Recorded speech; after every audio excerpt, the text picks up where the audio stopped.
So what could you do with your teams in brainstorming sessions where no comment is a bad comment?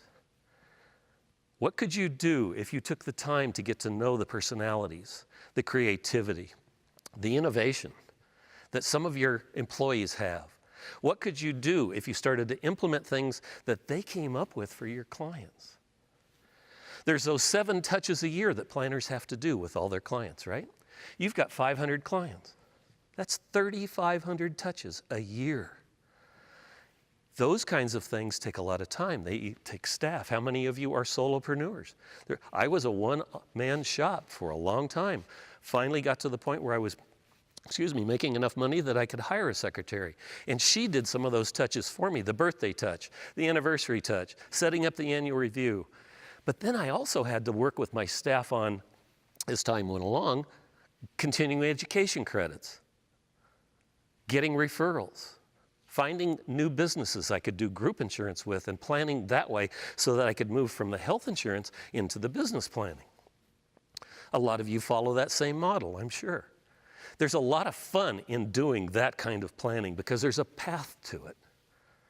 But you have to learn that when you hit those midlife crisis or the mid-career crisis or even the financial crisis, all of this stuff starts to come down. It doesn't happen as smoothly.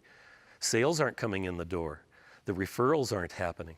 You need the creativity to make sure that you keep that contact high because your clients are scared.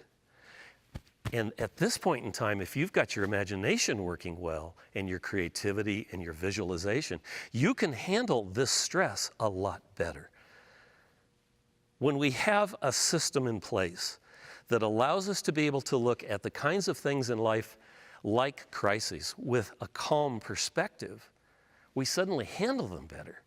And I really recommend, even though it sounds woo-woo, that you learn how to meditate.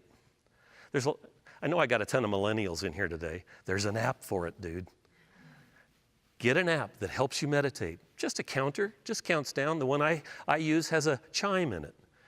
And the chime sounds every 10 seconds or so. And it keeps me in that deep thought space where I can be creative, where I can relax and get rid of stress. If you don't exercise, you really should. It's the other part of the component. I now work out of my home more, and I have a health club within 2 blocks of my house. So at lunchtime every day, I pack it up and I go to the health club and I work out from 11 to 1. I still race my bike and I ride with my club. I still ski. You have to keep those kinds of things front and foremost in your life so that you're still playing.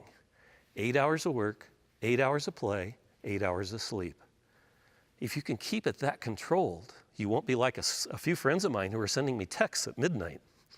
How many of you have those? Those people exist, and I used to be that way too, but I'm learning to discipline myself a little better. Now I only hear the beep of the phone and I get up and check it.